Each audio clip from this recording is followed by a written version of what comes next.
definitely some great numbers coming out for June, and that's what we're seeing, and that's great. And the Toronto Real Estate Board's going to love to promote that. You're going to see it on every news outlet possible, Yeah. showing what those numbers are going to be. So that's great.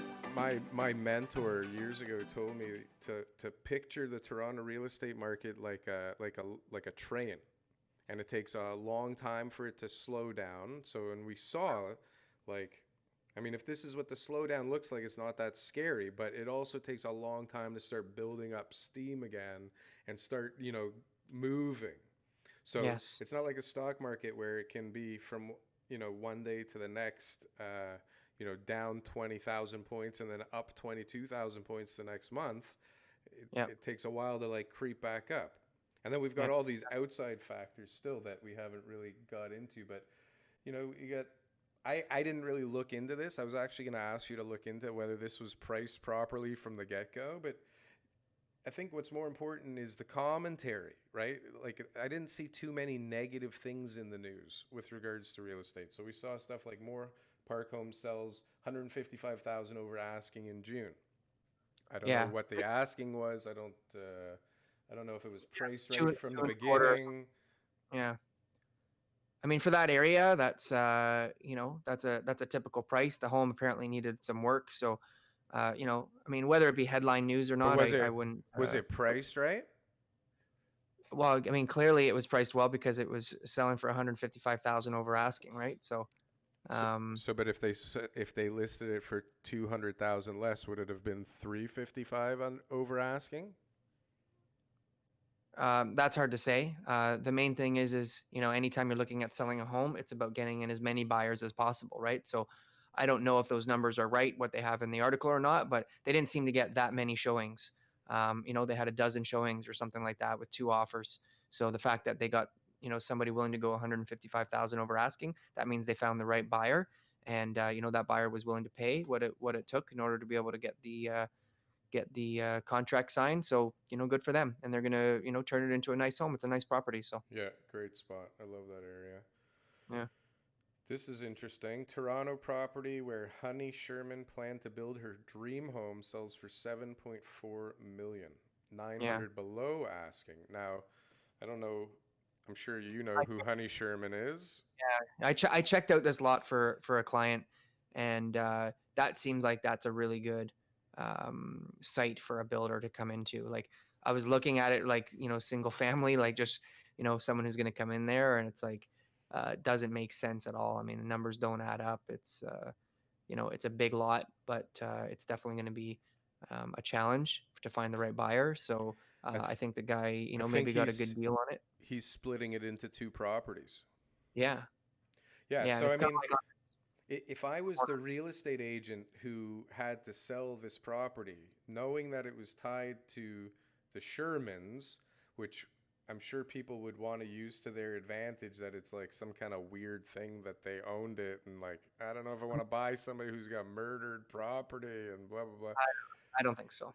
I don't know, but I mean, I'm pretty sure that whatever, even if it went 900 below asking, I'm pretty sure they didn't ask for what they were willing to take. Well, one thing's for sure. What you just said is true. Nobody wants to take over that project and build, $20 million, Well, you a got to sell home. two houses now. And hey, here's the selling point. Hey, Honey Sherman used to own this thing, and she got murdered.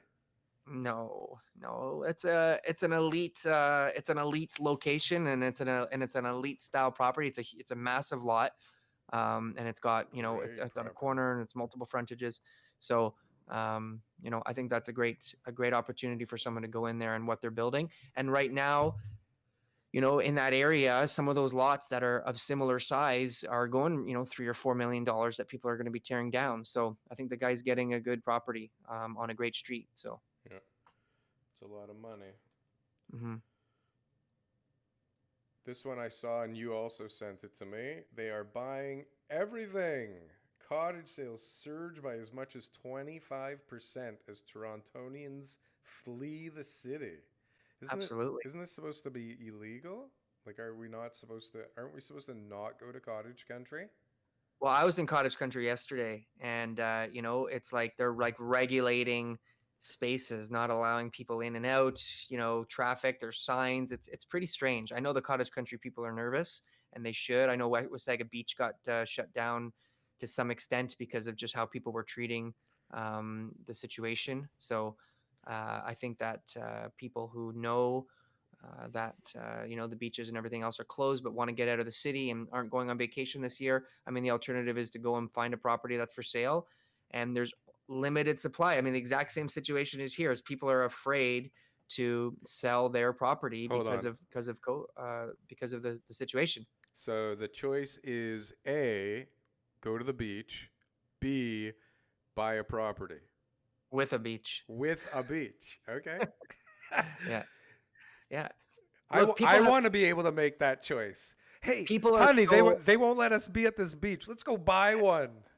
Actually, people underestimate how much money's in Toronto. Like no, there is a everyone lot. thinks like, like, oh, someone, mom and pop here and they're just saving their money. No, there's ton of money in Toronto that people have tied up, whether it's in their homes or in their savings account or in their investments. They've got access to funds, and if they're motivated enough, they will upsize their home, find a home with a pool, buy a vacation property. They have the ability to do that, Oh, and there's a listen. lot of financial health in Toronto. Yeah, and they don't have to be the brightest people. I mean, there's a lot of people that just bought a house in the right spot 30, 40, 50 years ago and are sitting on like a gold mine now, like a decrepit piece of crap. And like, they never kept it up. Or even it's cute, but it's this little bungalow on this gigantic property in the middle of like Bridle Path or, Hogs Hollow. I've seen some absolutely wretched houses in the middle of unbelievable properties, and people paid like $200,000 40 years ago for this unbelievable property, and they live there forever. And then next thing you know, it's worth $8 million, and it's like you struck gold.